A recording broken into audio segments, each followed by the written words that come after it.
Benvinguts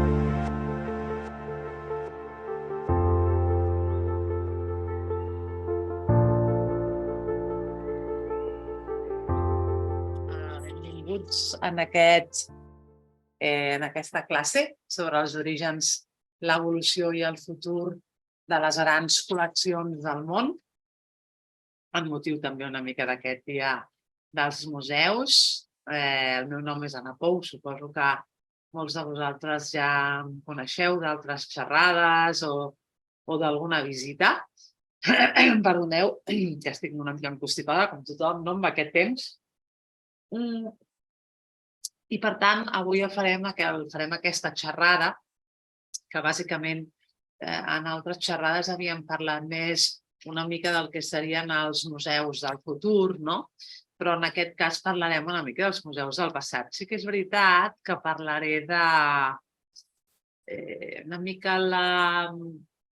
mica la ideologia que volem donar en els nous, no tant museus, sinó exposicions. Parlaré una mica de com es plantegen ideològicament les exposicions, perquè hi ha certes línies molt marcades, hi ha una ètica que fins ara, o més aviat una ètica, una política que fins ara no s'havia tingut en compte. Parlo de dones, parlo de gènere, parlo de postcolonialisme, en fi, parlo d'una sèrie de temes que estan de moda, però quan et dic que estan de moda vol dir que estan sobre la taula, no? I que s'estan tocant molt en els museus. Bé, com he dit, ens remuntem als orígens, i els orígens estan ni més ni menys que a Egipte, com molts dels orígens de moltes coses, no? Què hi ha en els orígens de què? Els orígens del col·leccionisme, els orígens de col·leccionar, o millor dit, agrupar, perquè en aquest cas era aquesta la paraula, objectes, joies, ceràmica, vidre, etc., tot tipus d'orfebreria, que s'ajunten amb algun propòsit. En aquest cas, eren objectes que es reunien amb el propòsit d'acompanyar el mort cap al més enllà. Però podem dir que els orígens del col·leccionisme, si bé no amb aquest propòsit de col·leccionar, sinó d'agrupar objectes, els tenim en les piràmides i, per tant, en el que seria Egipte i tots aquests tresors que podem trobar a les piràmides d'Egipte. Un altre tema important a tenir en compte en aquestes agrupacions d'objectes ja no són temes tan rituals com aquests, no? Temes de funeraris, sinó temes que tenen a veure amb la política i concretament amb les campanyes militars, amb les guerres. Parlem de temes molt importants, no? La mort, el ritual funerari, la guerra, que potser eren els temes més centrals que movien aquestes civilitzacions antigues. L'any 1176 abans de Crist, vull dir, fa molt de temps, no? Els elamites van saquejar Babilònia i van exposar el seu botí de guerra al temple que veiem aquí, el temple d'Inxuxinac. Per tant, també tenim col·leccions, reunions d'objectes, ja no per motius funeraris, sinó per exposició. Aquí ens apropem una mica més al nostre concepte, no? Exposar, mostrar. Exposar ve d'exposició, exposició ve d'exposar, no? Per tant, ens comencem a trobar ja en el que seran els orígens d'aquesta exposició.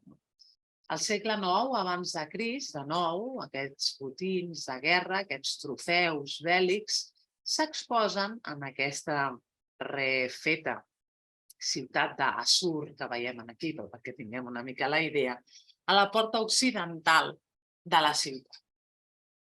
Exposar els botins de guerra significava, diguéssim, era una heroïcitat, era exaltar l'heroi, era exaltar el governant, perquè Ja sabeu que, tal com succeïa a Roma, el que donava prestigi al governant, però un prestigi moral, un prestigi, el que més marcava la virtut d'aquell que governava era precisament les seves victòries. I el botí era un símbol d'aquestes victòries.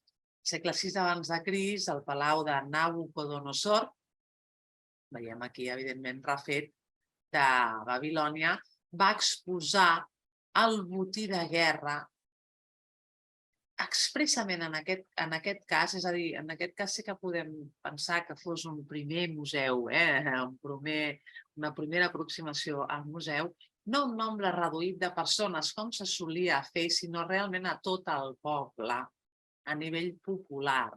I ell inclús va anomenar a tot aquest botí que havia tingut de tots els pobles que ell havia arrasat, el va anomenar com unes meravelles de la humanitat, que recorden una mica aquelles meravelles del far, de Rodes, etc. Del far d'Alexandria, perdoneu, del Colós de Rodes, etc. Per tant, ja veiem que en època antiga comencem a veure aquestes reunions d'objectes. Però no és fins als grecs que veiem la primera pinacoteca. La pinacoteque era aquest número 3 que veiem aquí, que estava, tothom ja haurà identificat que aquesta és l'Acròpolis, que estava concretament als propileus de l'Acròpolis que Pèricles havia construït. Els propileus eren aquesta zona d'aquí, és a dir, la zona d'entrada a l'Acròpolis. Aquest era el temple d'Atenea Niquer, aquests eren els propileus. Veus que això no són temples, això són diferents dependències. Doncs aquesta d'aquí era la Pinacoteque, amb moltes pintures, sobretot de Polignot. Per tant, ja podem tenir una primera aproximació al museu. Un cop entraves en aquesta Acròpolis, com passava en qualsevol altra, et senties com si fos un museu d'escultura a l'aire lliure, perquè les famoses escultures d'atletes, els Curos, les Corés, l'Orífor de Policlet, etc., no estaven pas pensades per ser dipositades dintre d'una casa o dintre d'un temple, sinó fora d'un temple, a mode d'exvots, a mode de donacions, en totes aquestes escales en general, es dipositaven per molts llocs, però sobretot per les escales, tal com les veieu aquí, a mode d'ofrenes d'aquests atletes que havien guanyat algun certamen. Per tant, podem parlar també dels orígens de les gliptoteques, és a dir, dels museus d'escultura, en els propis santuaris i acròpolis grecs, com el cas del Partenó, en el segle V abans de Crist, amb totes aquestes escultures que es dipositaven al voltant del seu peristimi. També un altre dels grans antecedents dels museus és el tesaurus o tresor que hi havia en molts santuaris. Cada ciutat tenia un tresor. Aquest tresor era una casa com aquesta, un templet, millor dit, com aquest, en el que era una espècie de magatzem d'obres d'art, com el famós auriga de Delfos que tenim a la dreta, del tresor d'Atenes del santuari de Delfos, que la gent pagava per entrar i per veure totes aquelles obres que pertanyien a la ciutat, que podien ser escultures, podien ser joies, podien ser quadres, i era un tresor, com nosaltres tenim els tresors de les catedrals, per exemple. Ara bé, no és fins més tard, fins la Grècia hel·lenística, que trobem per primera vegada la paraula mouseion. Mouseion vol dir casa de les muses. La paraula museu ve de musa.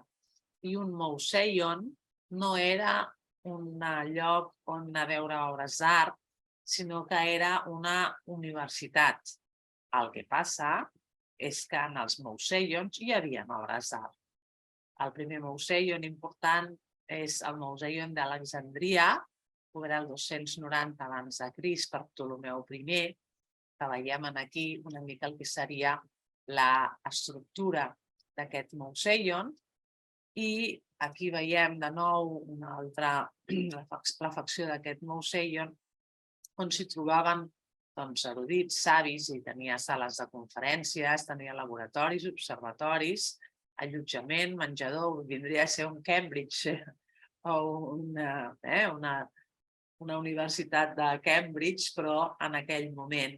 I, òbviament, el Mouseion d'Alexandria tenia també la famosa biblioteca d'Alexandria. Es desconeix encara quina era l'estructura o l'emplaçament exacte, però sí que es coneix una mica que aquest lloc servia precisament a mode universitari, és a dir, per investigar. Era un centre d'erudits.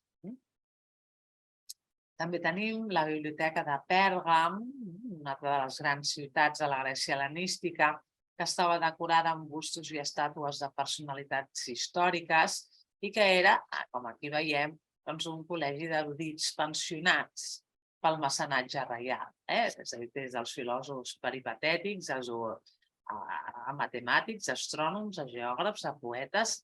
Tenia un observatori astronòmic, un jardí botànic, etc. No és fins Roma, fins l'Imperi Romà, millor dit, que podem parlar d'un col·leccionisme tal com l'entenem avui en dia.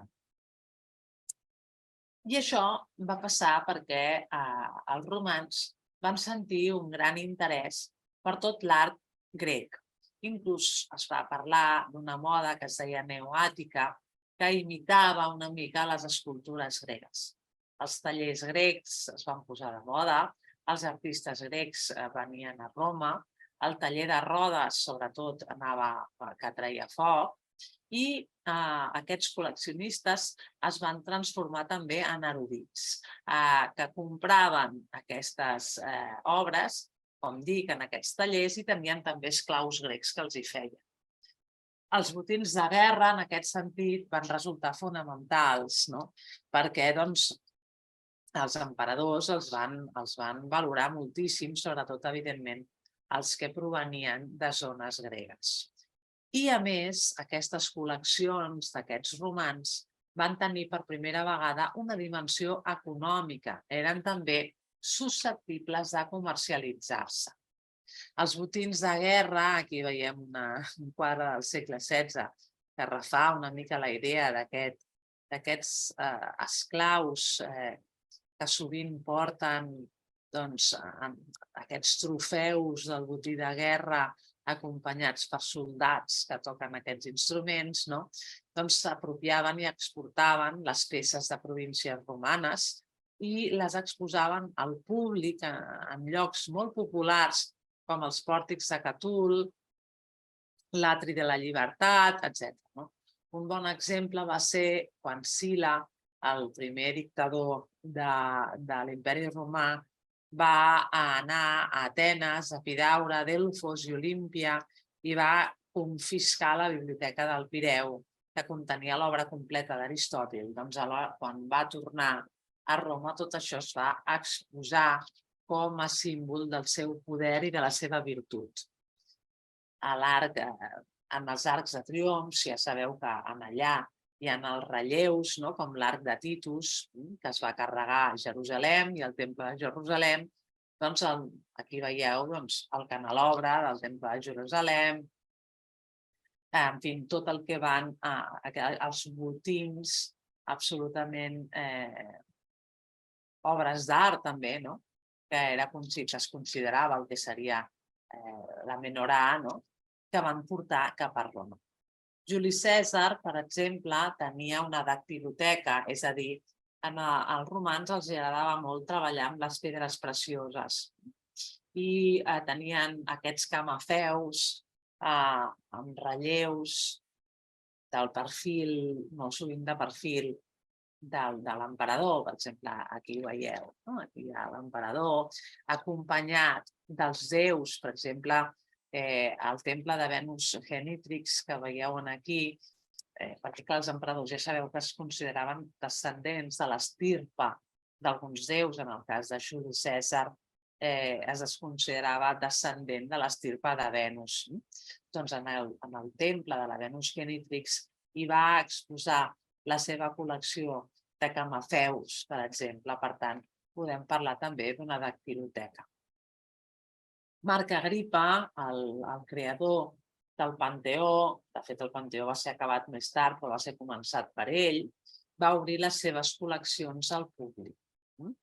I Marc Agripa, de fet, va ser un gran col·leccionista, l'amic de Juli Cèsar, el gran col·lega del Cèsar. Ell tenia plenament la convicció que l'art havia de ser el patrimoni d'una comunitat. I tenim un cronista de l'època que ens diu el següent. Diu, Lisipo, que és aquesta aquí. Aquesta és una escultura de l'Apoxiomenos de Lisip. Lisip és un escultor d'època hel·lenística paral·lel a Aristòtil, perquè ens entenguem. Lisipo era muy fecundo y es, tal como ya hemos dicho antes, el escultor que hizo más obras, entre ellas la de un hombre que se frota, que es aquel. Marco Agripa había colocado esta estatua delante de sus baños. Agradó singularmente al emperador Tiberio, quien no pudo resistir la tentación de mandar colocarla en su dormitorio, es a dir, passa de la part pública a la part privada, después de haberla sustituido por otra figura. El Tiberi en l'època romana estava molt mal vist, com podeu veure. Pero el pueblo romano se mostró de tal manera en contra que en el teatro pidió a grandes gritos la restitución del Apoxiomenos y el emperador lo devolvió a su emplazamiento primer. Així també, penseu una mica això, evidentment els cronistes sempre barren per a su casa, sobretot els que venen després de Tiberi volen borrar, per dir-ho així, la figura de Tiberi, però si no ne vero ben trovato, diguéssim. És una mica perquè veieu una mica el poder que tenien tals col·leccions i la veneració que tenien els romans cap a l'art dels grecs. El que veieu aquí és una moda neoàtica. Òbviament els grecs mai farien aquesta Venus aquí. És que això no té res de grec. Això és romà 100%, això és porno, pràcticament, perquè m'entengueu. Els grecs de porno no en tenen res.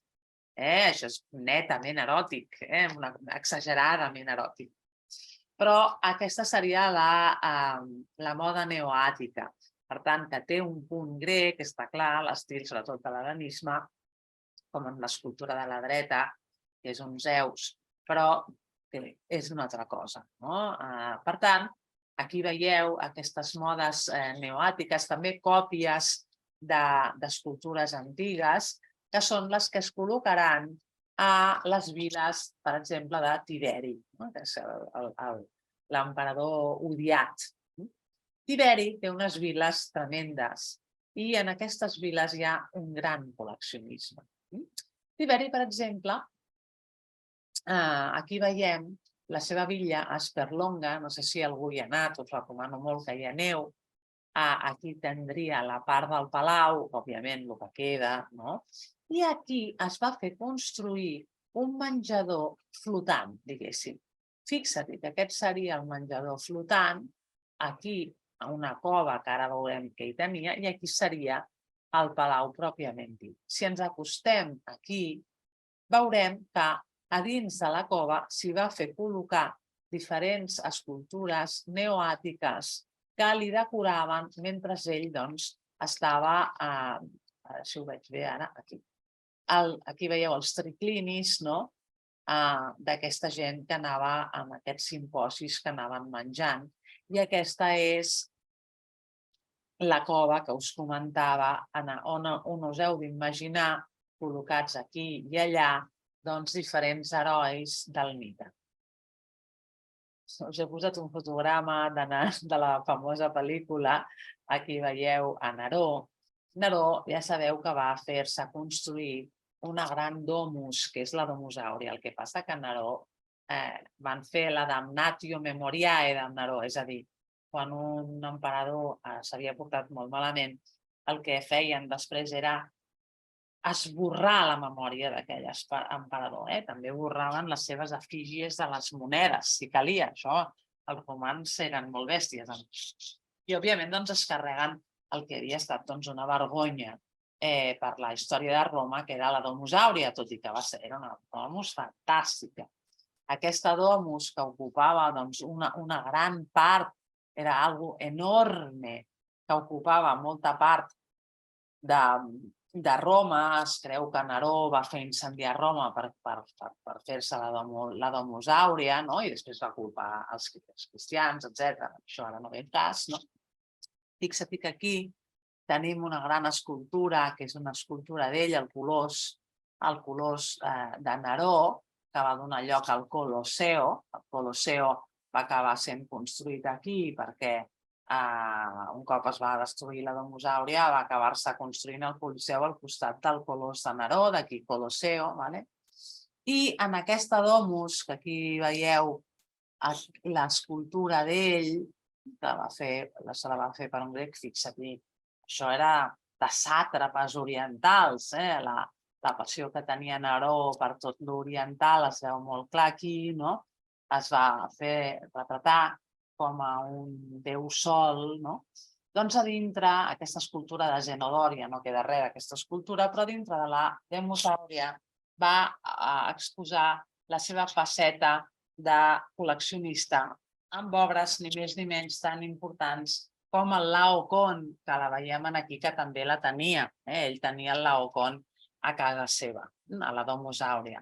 També tenia el gal moribund, o el gal que es suïcida amb la seva esposa, que eren obres hel·lenístiques molt importants.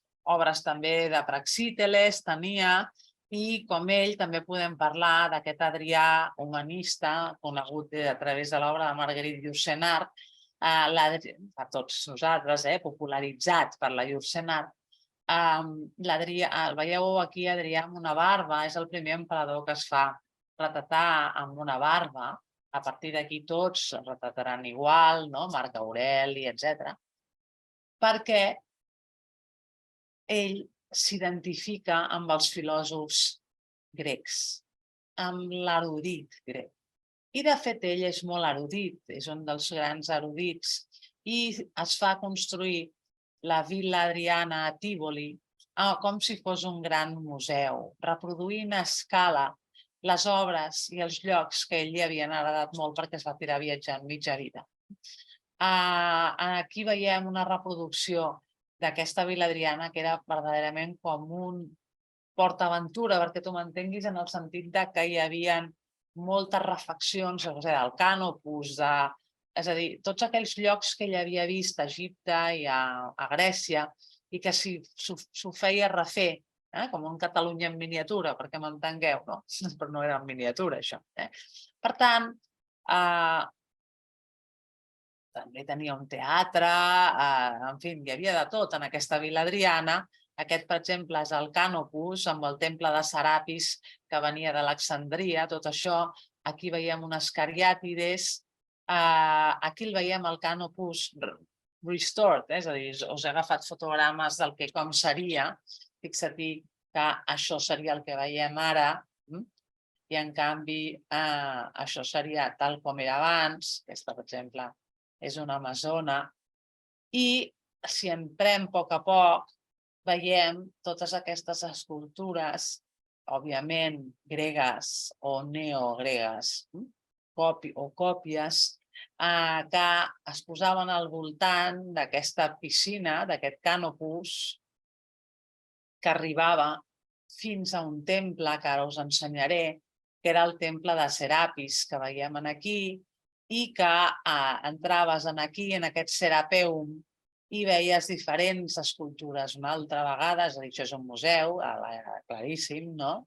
I aquí, això ja no és el Serapeum, això és un altre lloc, però perquè us hi fixeu que també tenia bustos de diferents personatges, com per exemple Pèricles, que veiem aquí, ho veieu pintat perquè les escultures estaven pintades, i el famós Fauna Barberini, que avui en dia està a Munic, a la Gliptoteca, doncs el tenia aquí, justament davant del que era l'acadèmia, que es basava en l'acadèmia de Plató, la volia fer com una acadèmia en allà.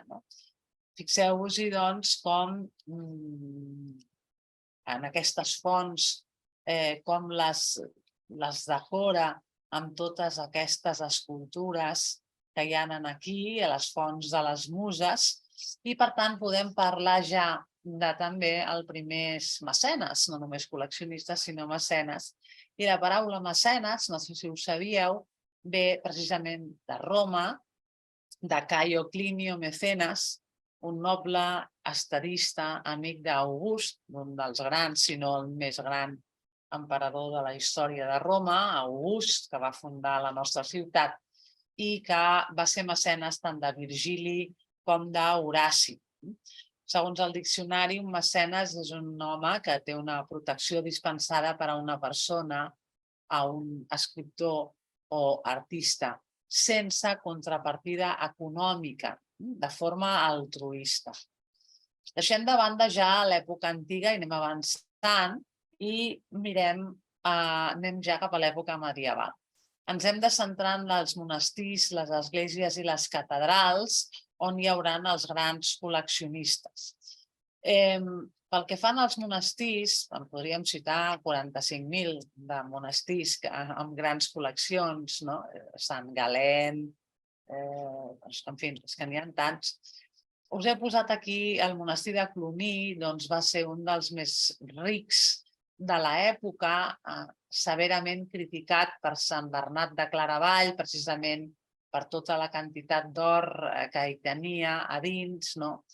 I el que és important saber és que no només hi havia les obres que compraven els abats a Bizanci, per exemple, que eren les més luxoses, parlo de creus, de calzes, de llibres miniats, que també es produïen in situ, òbviament, depèn de la qualitat del monestir, però els monestirs també tenien artistes que treballaven per ells, però també rebien donacions i ofrenes dels fidels. Això també ho hem de tenir en compte. Exvots, per exemple, o relicaris que van ser un objecte també que econòmicament inclús s'utilitzava per pagar crèdits, per pagar deutes. Doncs si jo et deixo tu un relicari, et vindran peregrins, pagaran i per tant tu rebràs més diners gràcies al meu relicari. Arquetes, pensant en l'arqueta de Santa Úrsula, que va ser pintada per Memling ja més endavant, però ara penso també en aquesta arqueta dels esmalts de la Cambra del Tesor del Monestir de Guadalupe, que ja en si és un museu per les pintures també, que tots sabeu, de Zurbarán, I, per tant, podem parlar d'uns llocs molt concrets que serien també com museus dins de l'època medieval, que un seria l'absis, dels monestirs, de les capelles dels monestirs. Penso, per exemple, en Sant Pere de Rodes, en l'absis o la cripta, sobretot la cripta, on hi havia les relíquies de moltíssim, no sé, penso en la cripta de Santa Maria del Mar, penso en la cripta de Sant Pere de Rodes, penso en la cripta de la Catedral de Barcelona, I, clar, és que la cripta era un lloc on es concentraven molts tresors, el Vaticà mateix, I la Cambra del Tresor, també tens les cambres del tresor de les esglésies, com la Cambra del Tresor de Saint-Denis. Aquí veieu tot el que contenia el famós Saint-Denis, tan vinculat a la història de París. Doncs mira, tenia tot el que esteu veient aquí. És a dir, calzes, camafeus, ceràmica, corones, tot el que vulguis. Ja en un àmbit més pagà, no tan cristià, és cert que també, cristià ho era sempre, però és a dir, en un àmbit no eclesiàstic, sinó en un àmbit cortesà, parlem de reis que van ser grans col·leccionistes, com Carlemany, que va tenir com a salvador, per dir-ho així, o recuperador de l'imperi romà que volia ser, i va fer moltes accions en aquest sentit. Una d'elles va ser recuperar l'art romà i va fer una col·lecció amb el botí de guerra que va tenir dels musulmans a la presa de Lisboa.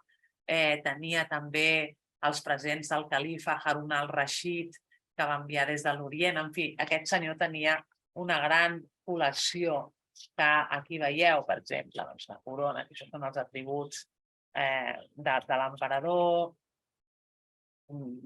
tot el tipus de pedra de cloisonner que tenien en amuletos i de més, que els amuletos sempre van molt vinculats a les joies. Això és treball en ivori musulmà.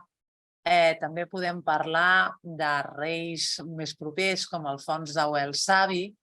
Hem de pensar en el seu mecenatge amb el Código de las 7 Partidas, amb les càntigues en l'Escola de Traductors de Toledo. Per tant, seguim. Hem de parlar també de grans tresors com el tresor de Guarrazar, format per exvots i corones i creus, bàsicament, dels reis visigots, que és un bé de Déu d'orfebreria visigoda amb molta influència de l'art bizantí en aquell moment, de Recesvint, per exemple, aquí no sé si ho veieu, a veure si aquí es veu millor, no sé si ho veieu, això, aquí posa Recesvintus, és la corona de Recesvint. Constantí VII Porfirogeneta a Bizanci, Bizanci amb aquesta luxe oriental, mostrava quan tenia convidats en els seus banquets tot el que ell tenia en el Pentaprigion, que era una espècie de vitrina durant els banquets i les festes religioses. I també tenim tot el que van agafar durant les creuades. Perdoneu, les creuades eren un gran botí de guerra. Només cal veure la façana de Sant Marc de Venècia amb aquests 4 cavalls que provenien de Bizanci, que van ser portats per la quarta creuada durant el segle XIII. Això va ser una gran font d'introducció de col·leccionisme a Europa occidental. Bé, la Pala d'Oro dintre del Sant Marc de Venècia també serà, perquè veieu una mica tots aquests tresors de les catedrals, aquesta era un frontal d'altar molt important. Reis, ja n'hem parlat, Carlemany, Alfons el Savi, Carles V el Savi, sempre se'ls deia el Savi quan eren una mica intel·lectuals, com podeu veure. Carles V el Savi, amb els seus germans Lluís d'Anjou, rei de Nàpols i Sicília, Joan, duc de Berry, el famós duc de Berry, i Felip Clatrevit, duc de Borgonya. Penso en el duc de Berry, penso en les famoses hores, el llibre d'hores de duc de Berry, gran mecenes, i deixo enrere l'època medieval i me'n vaig al Renaixement, que és quan es formen les grans col·leccions. És l'origen de les col·leccions dels museus actuals. Aquí veig Llorenç de Mèdici a baix, tota la col·lecció Mèdici anirà a petar els Uffizi. A dalt, a la dreta, veig a Carles i a l'esquerra el seu avi Maximilià de l'Sacre Imperi Romano-Germànic. Molta d'aquesta col·lecció anirà a petar a llocs més propers a nosaltres, com ara el Prado, per dir, entre altres coses. I els Mèdici, evidentment, si parlem de mecenes hem de parlar de Mèdici, que venen d'un poble molt petit, els Apenins, que es deia Mugello, i aquest senyor d'aquí, Giovanni di Vici, és el que va fundar la Banca Mèdici, li va donar un escut, que és aquest d'aquí, l'any 1397, i a partir d'aquí comencen a despegar la família aquesta, que era uns nouvinguts. Cosme el Vell és el primer important, amic de Donatello, per exemple, el primer Mèdici, el primer mecenes, realment mecenes dels Mèdici. Va també encarregar a Michelozzo que li fes un palau, el Palau Mèdici, el famós Palau Mèdici de Florència, i a prop d'aquest palau, de fet, dins d'aquest palau se li donaven classes de filosofia i d'art, i aquí va arribar Miquel Àngel o Botticelli per estudiar, que eren senyors que dinaven amb els Mèdici i que es formava, per exemple, Michelangelo a l'Escola d'Escultura, que tenia una col·lecció d'escultura antiga en els jardins de San Marco. És a dir, aquí hi hauria també una altra gliptoteca. En els jardins de San Marco, com aquí veiem un fotograma d'una pel·lícula sobre Michelangelo. Michelangelo ja de molt joves, perquè quan tenies 13 anys ja estaves ficat en un taller. Michelangelo es forma en aquests jardins on hi havia escultures antigues del col·leccionisme dels Mèdici, que aquests artistes, aquests escolars, copiaven i d'aquesta manera podien aprendre. Avui en dia els jardins són aquests, que era poca cosa, però us heu d'imaginar aquests jardins plens d'escultures antigues. Piero di Cosimo de Medici, dit el Gotós, il Gotoso, considerava Botticelli com un fill. Aquest és un retrat de Piero di Cosimo fet per Bronzino. Aquesta és una obra de Botticelli, aquí veiem aquí, on els tres reis mags són Cosimo, per exemple, aquest és Llorenç de Mèdici, aquest és Cosimo, aquest és el germà de Llorenç de Mèdici, perquè veieu com els retraten inclús com a reis ja a través de l'art, I, òbviament, Llorenç el Magnífic, educat ja com un príncep, no com un banquer, sinó com un príncep, que menja amb Michelangelo, que protegeix a Botticelli, serà, evidentment, portarà, ja no cal que us expliqui, el mecenatge al límit. A la segona meitat del segle XV, els Mèdici utilitzen la paraula museu, ja, en el sentit actual. Tenen un museu. Evidentment, casa seva era un museu. Cosimo de Mèdici, primer, aquí veiem aquí, amb la seva col·lecció de còdecs i curiositats, parlarà de la seva obra, de la seva col·lecció com un museu. La col·lecció dels Mèdici, com he dit abans, els Mèdici no tindran descendents, l'últim descendent Mèdici no tindrà fills i acabaran donant la col·lecció a l'Estat l'any 1743 i estarà col·locada finalment en els Uffizi, aquest museu, que és una obra de Vasari, del deixeble de Michelangelo, que també era pintor però era arquitecte i també era escriptor.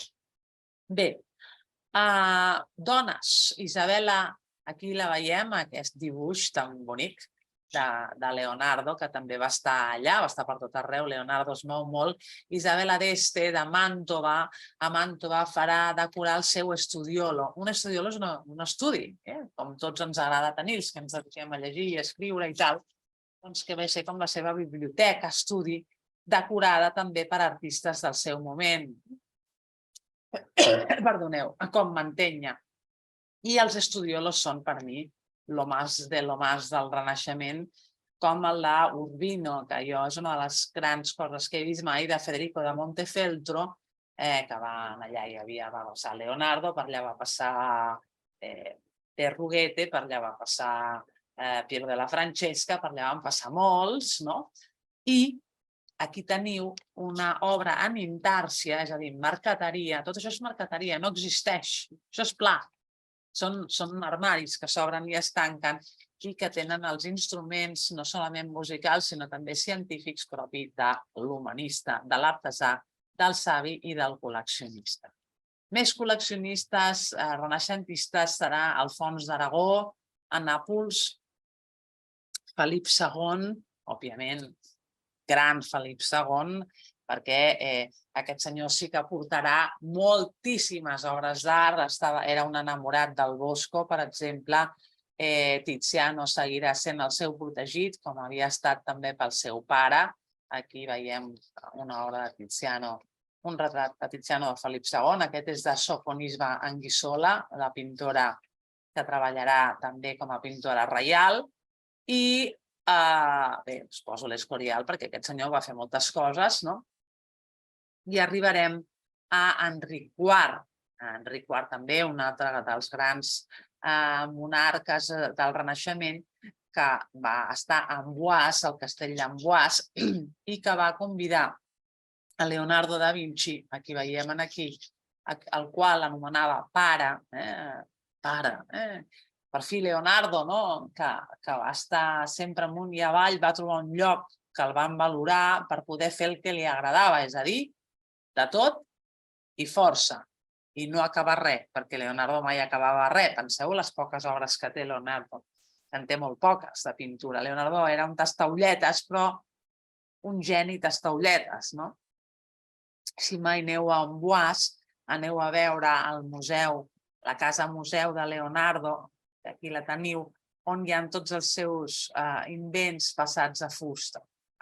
Perdoneu, perquè és que m'estic quedant sense veu, un momentet.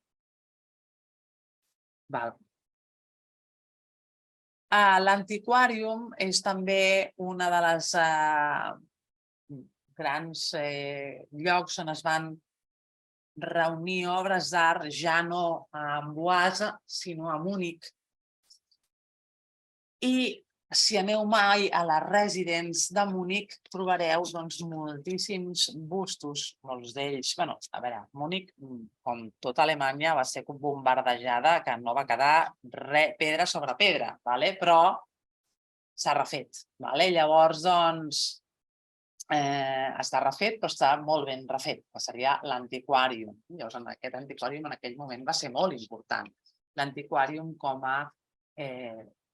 com a lloc de col·leccionisme dels ducs de Baviera, que després també van ser reis. El col·leccionisme papal, que no cal ni dir-ho, Juli II, Sixte V, la Capella Sixtina, Juli II, Lleó d'Auer, amb Bernini, amb Miquel Àngel, amb Bramante, amb Rafael, en fi, mitja Roma està feta per aquests senyors mecenes que ho trobareu en els museus vaticans. I també una altra de les coses interessants en aquest desenvolupament del museu és el gabinet de les curiositats o meravelles, que és del segle XVI-XVII, és molt característic. Un gabinet també és un moble. Aquí veieu un gabinet en el que s'obre i es tanca, i a dintre, això és una pintura flamenca, i a dintre el governador hi tenia joies, coralls, monedes, tot tipus d'objectes valuosos. El gabinet de curiositats, aquí veiem un gabinet del segle XVII, tens uns calaixos que pots obrir i li pots posar 1.000 coses a dintre.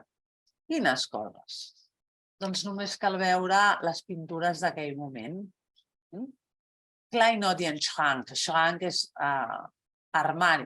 Doncs mira, tens un nautilus, que són les conxes d'aquestes que venien de l'Índic.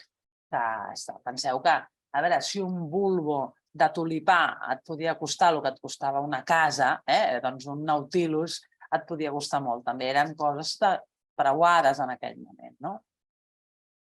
Joies, coralls, un altre nautilus, una calavera, joies de nou, rosaris, copes ben treballades, és a dir, nàcar, rivori, corall, vidre, miralls. Els miralls eren cars, veieu aquí tot tipus de miralls, corall, camafeus, medalles, gravats, esponges, ous d'avestrús, corones, rellotges, que en aquell moment eren high-tech, plomes d'avestrús, animals dissecats, el que vulguis. Eren el gabinet de les meravelles. Per tant, obres d'art es barrejaven amb altres coses. També eren també molt d'història natural, com podeu veure, com el gabinet de Don Joan d'Àustria, que era aquest d'aquí. Instruments, minerals, esponges, coralls, això és un schrank del segle XVIII. Aquest és un racó de gabinet perquè veieu que hi havia també pintures de Franz Franken, del segle XVII, fixa-t'hi, doncs que trobes ceràmica, ceràmica de Delft, conxes, camafeus, pintures, escultures.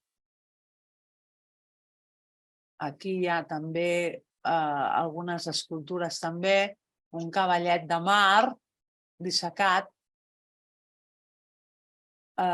copes, boles del món, orfebreria de tot tipus. Eren erudits. Aquesta gent eren els col·leccionistes, els erudits, els humanistes, que podien arribar a tenir tremendament coses com aquestes, que són tremendes. Podien arribar a tenir el que vulguis, cocodrils dissecats, el que vulguis. El gabinet de les meravelles podria arribar a ser tremendo. Sobretot a Alemanya en tenien molts com aquests. Això és Rembrandt. Rembrandt tenia també un gabinet de meravelles petit, clar, però era el que tenia, no? Tot això són gabinets de meravelles. Les pintures de Rubens, que són les al·legories dels sentits, són gabinets de meravelles, no? És l'al·legoria de la vista, per això tens un telescopi, no? Totes les coses més de la vista, però fixa't tot el que hi ha en aquest gabinet de meravelles, tapissos, telescopis, tot el que vulguis. Meravelles. És l'origen del museu. Bé, quan es descobreix a Pompeia i Herculà en el segle XVIII i més enllà, també en el XIX es faran moltes escenes, Troia, etc., comença a haver-hi el Gran Tour, és a dir, tota aquesta gent rica, principalment del nord, que baixaven al sud per veure tot això, gent erudita, gent que comprava quadres, i tot això que s'enduia, antiguitats i quadres, s'ho enduia cap a Alemanya, cap a Anglaterra. Són els orígens també del British Museum, és a dir, mitja Grècia està al British Museum. Per què? Perquè aquesta gent se n'anava al Gran Tour, com aquests dos cavallers davant de l'Arc de Constantí a Roma, o com aquest senyor, que és Sir Gregory Page Taylor,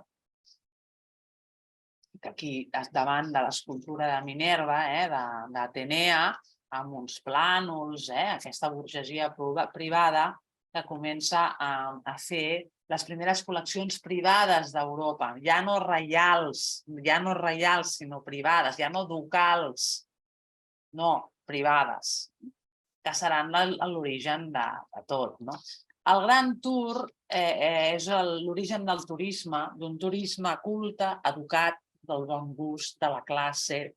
Comença l'elitisme en l'art, comença a distingir-se l'alta de la baixa cultura, les persones educades amb classe i bon gust de les que no ho són. Comença a haver-hi tota aquesta estratificació més aviat econòmica i de classes en la història de l'art. Els anglesos es fan construir pavellons a la italiana, a la pompeiana, a les seves mansions de Staffordshire, com aquesta que veieu aquí, compren les seves obres d'art en galeries que comencen a haver-hi, com aquesta galeria que Giovanni Paolo Panini està representant. Aquí venen els senyors, compren i s'ho enduen, com podien comprar quadres de Canaletto com si fossin postals a Venècia, vedute de tot tipus, vedute aquí ho veieu, tot això són vedute. Vedute del Coliseo, vedute molt idealitzades sempre aquestes vedute. Es feien habitacions pompeianes, habitacions a l'estil de Pompeia, apareixen així els estils Adam, per exemple, amb habitacions etrusques com aquesta d'Osterley House a Middlesex o aquesta habitació també pompeiana a Fontainebleau del boudoir de Maria Antonieta, que estan repletes també de col·leccionisme. Comencen a aparèixer les acadèmies, la Royal Academy, per exemple, l'Acadèmia Royal, l'Acadèmia de San Fernando, I a la vegada apareixen també aquestes galeries privades, associacions privades d'intel·lectuals, com aquest senyor Towneley i els seus amics en el Park Street Gallery de Westminster de l'any 1783, absolutament envoltats del que han trobat, han comprat i s'han endut de Grècia i de Roma. El mateix pintor ens representa aquí els acadèmics de la Royal Academy amb una sessió de dibuix, aquí veieu el model, i les dues úniques membres representants dones que no poden ser presents, sinó que només poden ser representades perquè se'ls era prohibit estar presents en els dibuixos en natural, fos d'homes o fos de dones. No podien assistir en els dibuixos del natural. Angelica Kauffman, per exemple, era una d'elles que mai va poder assistir. Thomas Bruce, Lord of Elgin, aquí és un dels senyors que va fer el British Museum. És un dels senyors que es va endur tot això per fer el British Museum. Les obres que hi ha al British van ser portades per aquests grans tours, com aquestes que veieu aquí. Aquestes que veieu aquí. El British Museum s'inaugura l'any 1806. Apareixen els primers museus públics, com el Museu del Louvre, l'any 1793, com el Museu Nacional del Prado, el 1819, tot i que ja s'havien alguns d'ells fundats abans, però que s'obrin al públic és diferent. S'obren en aquesta època. M'explico. El Prado és una obra de Juan de Villanueva de l'any 1785, però que és un gabinet de ciències naturals que no està obert al públic, que és un gabinet reial. Acaba sent obert al públic i avui en dia té totes aquestes pintures, estampes, dibuixos i de més que us poso aquí, però que s'obre més tard. El Prado va ser començada com a projecte, diguéssim, per Carles III, aquí veiem aquí representat per Anton Rafael Mengs. De fet, a veure, Carles III el que és un gran col·leccionista. És un senyor que fa, per exemple, aquí el veiem representat per Goya, és un gran mecenes també, no? De Goya ho és molt, però també té tot el que és la ceràmica de Capodimonte, la Reial Fàbrica de Tapissos, on Goya entra també, és a dir, és un senyor que patrocina la ceràmica, la porcellana, perdona, que patrocina els tapissos, que patrocina la pintura, i el Carles IV també ho serà, i Ferran VII serà el que obrirà el Real Museu de Pintures i Escultures, com he dit abans, en l'any 1819, quan s'obre finalment al públic. Òbviament, aquesta és una obra de Goya, que per cert ara la teniu en el CaixaForum, que l'haureu vist segur molt de vosaltres. Per tant, ens trobem amb uns museus que s'obren al públic en el segle XIX, primera meitat del segle XIX, i uns museus que estaran destinats a una classe de connoisseurs, aficionats, educats, a una classe mitja, culta, a un nou públic burgès.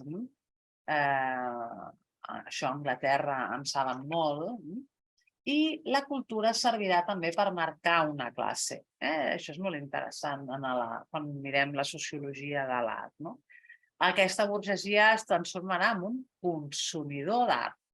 Aquí veiem una galeria a París del segle XVIII, quan la gent va a comprar obres d'art. Aquí veiem ni més ni menys que el senyor Christie, de la sala de subhastes Christie, pintat per Thomas Gainsborough. Quan la sala de subhastes va aparèixer, els de la Royal Academy no els agradava, perquè pensaven, què és això? Això sembla una mica el que ara pensen amb els NFTs, no? Això és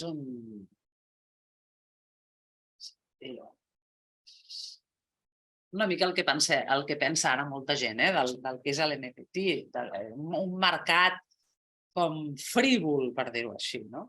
es pensava en aquell moment, ningú volia saber res de les subhastes. Ara, en canvi, les subhastes són el que són, marquen el preu de l'art. Sotheby's i Christie's apareixen en el segle XVIII, a Londres i a París, sobretot.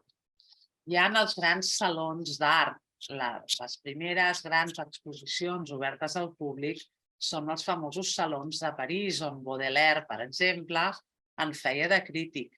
Les crítiques de Baudelaire als salons de París us els recomano que les llegiu perquè estan molt bé. En aquests salons comencen a haver-hi els primers artistes que són estrelles del públic, com ara ho són el Jeff Koons o el Plensa, o, en fi, per posar-vos dos exemples, o la Marina Abramovic. En aquell moment, el mateix. Hi havia el Turner i el Constable, que no es podien ni veure, el Delacroix i l'Ingres, que no es podien ni veure, los partidarios de Delacroix, los partidarios de Ingres, com ara hi ha els partidarios de Plensa i los que odien a Plensa. Lo de sempre. Però comença en aquell moment, comença quan comença el mercat de l'art. Tot això és molt de mercat, el mercat de l'art. Aquesta gent, per què exposava? És a dir, si tu et posaven, però jo recordo una obra de Zola, perdoneu, és que m'estic quedant sense veu, una obra de Zola que parla que en un pobre pintor li posen l'obra aquí dalt. Doncs maleït sia, no? Perquè la gent no la veu, la teva obra aquí dalt. Doncs res, fatal, perquè no vendràs res, no? O penseu en el Saló dels Refusats, le Salon des Refusés, on els realistes Courbet es queda allà, és com el off dels festivals, és el mateix. Per tant, apareix per primera vegada el mite de l'artista genial, maleït, rival, com a personatge social, de l'alta societat. Aquí veiem a Turner, que acabarà sent així, de moda, que demana drets d'autor. Turner també tenia la seva pròpia galeria, no ho oblideu. Turner va obrir una pròpia galeria i comença una mica l'estigmatització de les arts, és a dir, les belles arts i la resta. Les belles arts i la resta. Penseu que en els gabinets de meravelles era tan important una porcellana com una joia, com un corall. Ara ja no. El pintor, oi, és el rei, és el déu. La resta, no. La ceràmica, no. El tèxtil, no. El vidre, no. Per tant, ara sí, perquè al segle XXI això ha canviat, però ha tardat molt en canviar. Per tant, fins ara enteníem que una cosa eren belles arts i l'altra era artesania. Les belles arts eren per les classes més altes, l'artesania era per el folklore, una forma cultural recreativa, una cultura popular, una baixa cultura. Mentre que l'alta cultura estava dedicada als museus, estava destinada als museus. Era una cultura d'èlit, era un plaer cultural. Això ara s'ha canviat molt, però ara fa res, fa 10 anys. Si a algú li interessa el bon gust, la història del sentit social del gust, podeu llegir aquest llibre de Pierre Bourdieu, Elements per a una sociologia de la cultura, i aquí això us ho explicarà molt bé. Total, que estem en què el museu esdevé públic, que hi ha una alta cultura, que hi ha una baixa cultura, comença a haver-hi l'elitisme de la cultura i el problema aquí és que els museus s'han mantingut igual des d'aquests inicis del segle XIX fins ara. La crisi dels museus va venir, sobretot en la pandèmia, però ja hi era molt abans, perquè no s'havien canviat des de llavors. I ara explico una mica què va passar. És a dir, continuo, és a dir, els museus s'obren al públic, hi ha els primers museus públics, el Prado, el British, etc. El Louvre. Hi ha també museus privats, s'apareixen els museus privats, és a dir, la gent que té diners per poder-ho fer, és a dir, les fundacions, per exemple. La Tate, la Gulbenkian, aquí veieu a la dreta el senyor Rockefeller, banquers, industrials, a l'esquerra el senyor Guggenheim, i s'obren, a més d'aquests museus estatals, apareixen els museus privats amb les seves respectives franquícies. El Guggenheim de Nova York també està a Bilbao i està a més llocs i tot el liu i el recontraliu de les franquícies, com haureu sabut també aquí amb l'Hermitage. I ahí lo dejo. El Centre Pompidou també està a Màlaga i tot això li dona molta riquesa en el país que ho rep. El Louvre està a Abu Dhabi, per exemple, també, amb una obra de Jean Nouvel, i tenim franquícies, el Guggenheim a Abu Dhabi, Helsinki, Bilbao, Venècia, el MoMA a New York, a Tòquio, a Dubai, el Museu d'Història Natural, inclús des de Londres a Doha. És a dir, els museus s'han multiplicat. S'han multiplicat. Com és el museu del segle XXI, el museu postpandèmic?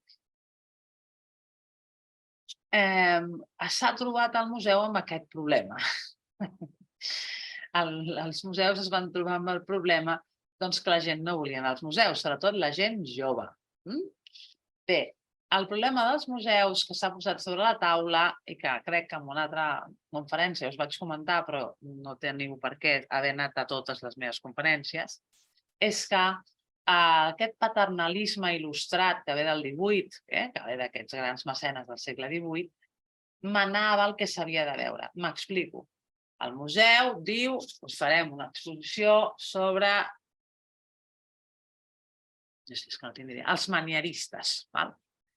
El museu mana quins valors es dona a la gent. El públic fins llavors havia estat un públic inactiu, passiu i, per què no dir-ho, menystingut. No participava en absolut ni en les decisions dels museus, ni inclús en la ruta, quan tu mires les obres, tu bàsicament ets inactiu, diguem-ho així, ets passiu. Tot això es dona de cocos contra la societat actual en la que hi ha sempre interacció, però jo no entraré en el tema dels nous formats. Parlo de la història dels museus, que encara no l'he acabat. Què passa aquí? Que a tot això se li suma el discurs que hi ha amb la filosofia i amb moltes altres coses. És a dir, la postmodernitat que ens ha llegat? Ens ha llegat coses molt importants. La revolució del que és el gènere, el feminisme, tot el tema queer, és a dir, ja no estem en un món heterocèntric, que fins ara les expos tenien un criteri heterocèntric. 2, les expos tenien un criteri colonial, és a dir, tot el que no fos europeu era colònia i era com exòtic. Això ja s'ha acabat. 3, les expos tenien un criteri patriarcal i no, és a dir, domini, eren vistes des d'un punt de vista masculí. I tot això fa que s'hagin hagut de canviar totes les exposicions. Exemples. El negre de Banyoles es va treure perquè allò no cal ni que continuï parlant. Però això és un exemple de colonialisme. Bé, quan es va fer l'exposició de la Clara Peters el 2017, va ser la primera expo dedicada a una dona. No cal que continuï parlant per dir el que significa això. El Prado. Més coses. Quan una persona va dir per Twitter, escolta, Prado, però si teniu obres boníssimes de la Rosa Bonheur, per què no les traieu? Li estava dient, tu qui ets, museu, per deixar coses en el dipòsit? Has d'obligar-te a treure les coses del dipòsit. D'aquesta manera vam fer una expo gràcies a una persona que va reclamar això, i el Prado va accedir a aquesta petició i va fer una expo que es deia La mirada de l'otro. Tot el tema de la mirada de l'altre, tot el tema del patriarcat, qüestions de gènere, queer, postcolonialisme, etc. El comissari del Pompidou, el Paul Preciado, que ha escrit molta cosa de queer i de tot aquest tema cyborg i queer, ell parla que ha d'haver-hi un diàleg entre els comissaris, l'artista, el públic, que el públic participi no només per les xarxes, sinó que hi ha d'haver una comunicació del públic, una comunicació amb el barri, etc. Per tant, els museus ara comencen a parlar del que fins ara eren les minories, que ara això ja no comença a ser així. Ergo, racials, los indígenas de Quetzaltenango, la població indígena. Qüestions de, ja no parlem de raça, sinó parlem d'ètnia, per incentivar el multiculturalisme, el postcolonialisme, qüestions més aviat de gènere, com ja no es parla de sexe, sinó es parla de gènere, homosexualitat, transsexualitat, la teoria queer, la Judith Butler, per exemple, que en sap molt de tot això. S'introdueix també les subcultures, l'street art, el còmic, el kitsch, el graffiti, tot el que fins ara les cultures que s'havien considerat de mal gust, baixes, de baixa cultura, l'artesania, el fiber art, la ceràmica. Fixa't aquí al Museu de Disseny.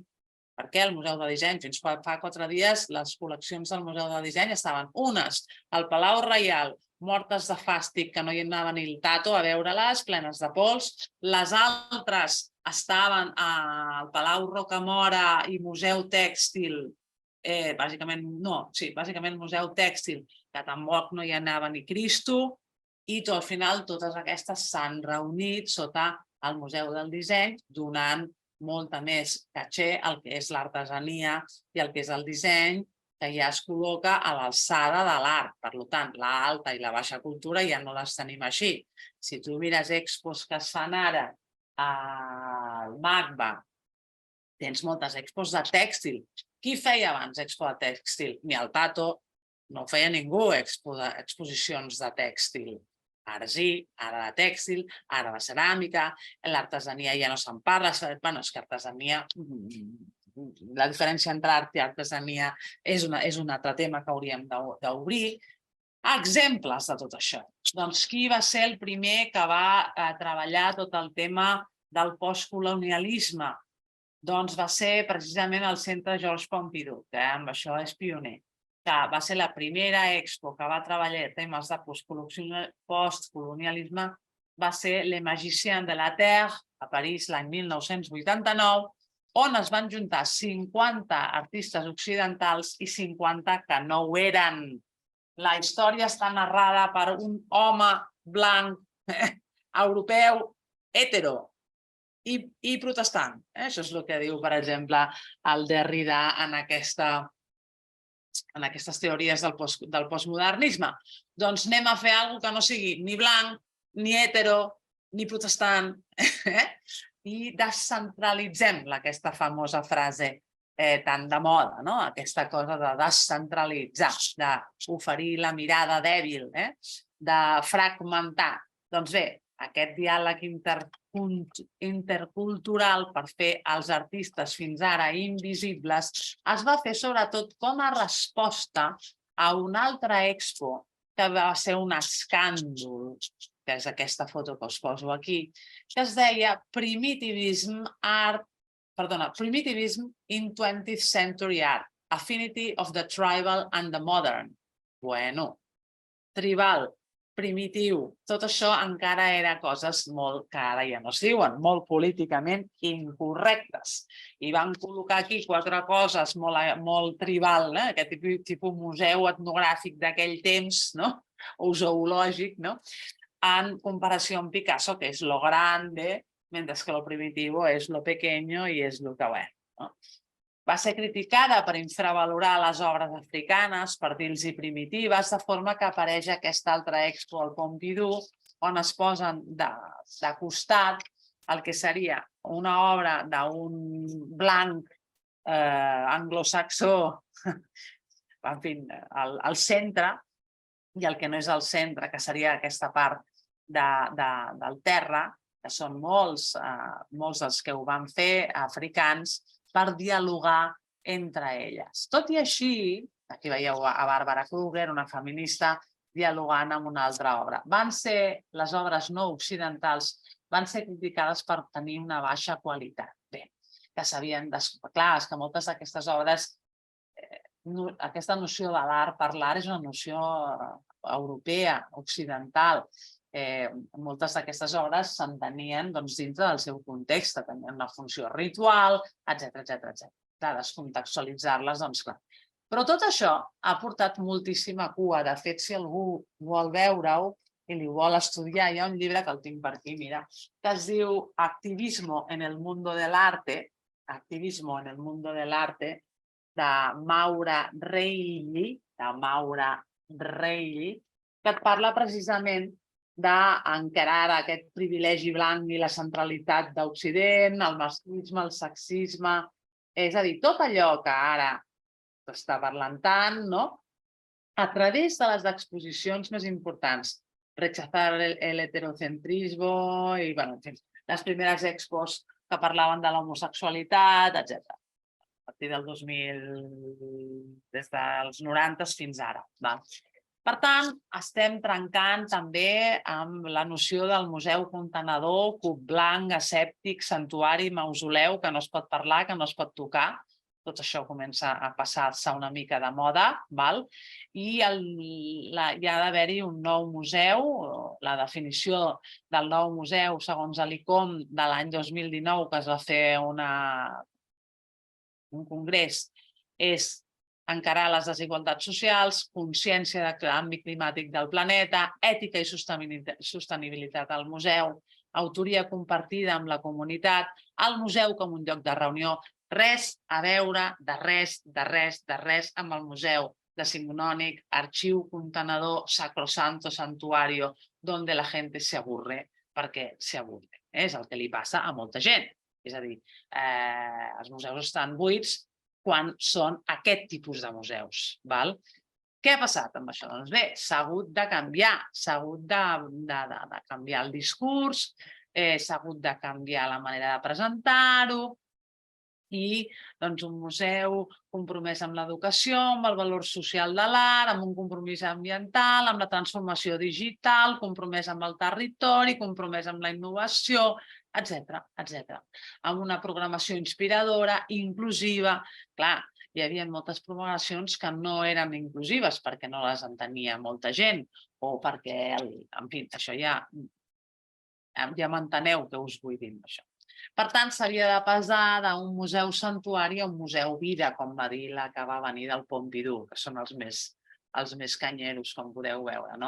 D'un museu d'espai d'excepció a un museu d'apropiació per part del museu, per part del poble, d'una policia del gust a una democratització, d'un museu intimidatori a un museu d'encontre amb els públics i els artistes, d'una cultura asfixiant, com deia Jean Dubuffet, a uns espais oberts, d'unes regles de l'art que s'han de ser i si el que no sigui no és art, a un no art, és a dir, a un art que també incloeixi l'art indígena, les minories, a l'art popular, la cultura popular, contrari al panteó de l'art oficial, a la contemplació passiva del públic, etc. Ja ho deia Pissarro, que això ho deia molta gent, no són els primers. Pissarro ja deia que volia cremar les necròpolis de l'art. No ho deien només els futuristes, això, sinó que també ho deia altra gent. Per tant, i amb això acabaré, bàsicament, la definició d'un museu, i aquí cadascú que pensi el que vulgui pensar, és, segons l'ICOM avui en dia, una institució permanent sense ànim de lucre al servicio de la sociedad y de su desarrollo, abierta al público, que adquiere, conserva, investiga, da a conocer y exhibe con fines de estudio, educación y disfrute testimonios materiales e inmateriales, mueble e inmueble del hombre y de su entorn. Moltes gràcies i fins aviat. Que vagi bé.